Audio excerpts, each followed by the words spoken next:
What's up, family? It's King Raheem coming to you live and direct.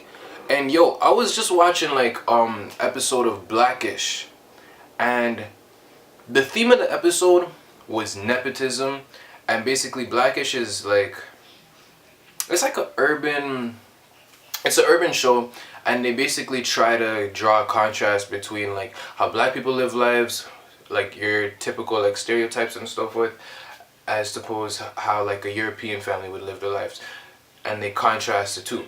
So the theme of the episode was nepotism, and for those of you who don't know what nepotism is basically favoritism to your friends and your family that could put you in like a higher position in life. For example, if I was the owner of Walmart or the manager of Walmart, I would use my nepotism to get my son a job. Like if I got my son a job, that would be nepotism. Well, that's my definition of it. Like, you know. Anyway, I want to talk about nepotism in the black community. A lot of us don't understand this is legitimately why we're in like at the bottom of the totem pole. And if any of you people that think because Obama was the president and because we have rich black celebrities that we're not at the bottom of the totem pole, then y'all need to do your fucking research and research some statistics, okay? Because we are. Facts are facts. It's not that I want us to be there, but it's the truth. See, the episode struck me deep because my father's like that. He works super, super, super hard to get where he is. So for him to hand something out to me, it's like he wants me to work, to know the value of hard work and get it myself. Which I do agree with to some extent, because like that was just the way I was raised. Like every little thing that I have, every association, like I had to work hard to get it. But if you look on the flip side, does that way of thinking really help us on a whole? If you are inside a company, your son doesn't have a job, the least you could do is try to help your son out. And basically, like in the episode now, the father gets his daughter an internship, and he's basically telling the people to like just treat her like shit, give her a rough time, so she understands like what it means to work hard. But aren't we supposed to better with each generation? Like, aren't we supposed to? I do believe in hard work, no matter what. But I'm saying, if I worked hard to get to where I am, not that I don't want my kids to know the importance of hard work, but shouldn't I try my best to put them in a position where they don't have to work as hard as I did? And I feel like the underlying factor there is basically like some type of resentment towards the kids sometimes. Because a lot of the elders feel like we just have it so easy. And back in their day, they had to walk 50 miles to go to school and stuff like that. And I sympathize with that. I'm sorry you guys had it so rough. But it's not like we're out here and we're not going through things. My uncle told me something that I live by. You are what you inherit.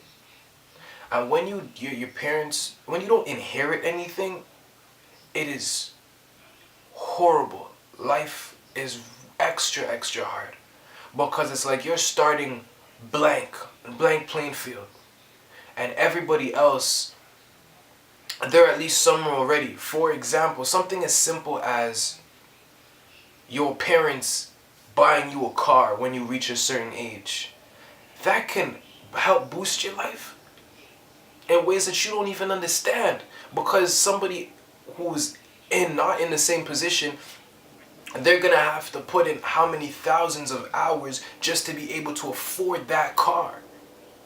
That same person who just got handed the car, they can put those same thousands of hours into something else to better their life. And that's what I'm saying, like, I do support nepotism in the black community, but you have to be responsible with it. If I have a job and you're my friend and I refer you for a job, then like, you know, conduct yourself with respect, like act accordingly. I believe a perfect example is my ex. Her mother works for works for the city of Brampton or whatever. She was in school, she didn't finish school yet. Basically, I'm not saying she had just life good and everything and her parents just gave her everything, but what I'm trying to say is, like, this example really showed me the power of nepotism, like, in real life time. Her mom works for the city. Her mom got her a job with the city. Now she's making $28 an hour. That's more than my dad makes. That's more than her dad makes. So now she doesn't have to worry about, I'm not saying she doesn't have to worry about problems in everyday situations, but I'm saying there's, finance-wise, she's okay. She can now put her time and her energy into other things, into worrying about other things.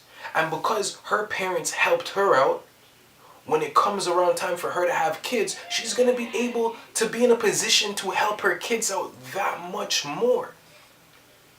Black people, if you guys do not stop this crab in a bucket mentality, our race, and I could get down into the science of it, but like this is not the video for that. Your race is in danger. I could tell you, as a black male, and I live in Canada, as a black male growing up in Canada, getting a job is not as easy as everybody think it is, unless it's a labor job. They'll give you a labor job like that, like fuck it, yeah, lift that box for me, stack that pallet. If you can drive the forklift. But I'm talking about like good actual jobs. They don't just hand those things out. That's why I'm so passionate about business and entrepreneurship, because I don't want to have to depend on anybody else to put food on my table. But again, even things like that, it's hard when you're starting from the bottom of the bottom and your family's not, your family might even have, they might have the resources that they could pass down to you, but they don't want to do it because they had to struggle, so they think you have to struggle too. We need to break that shit out of our head. But anyway, that's King Raheem. King Raheem signing off. Peace and love, family.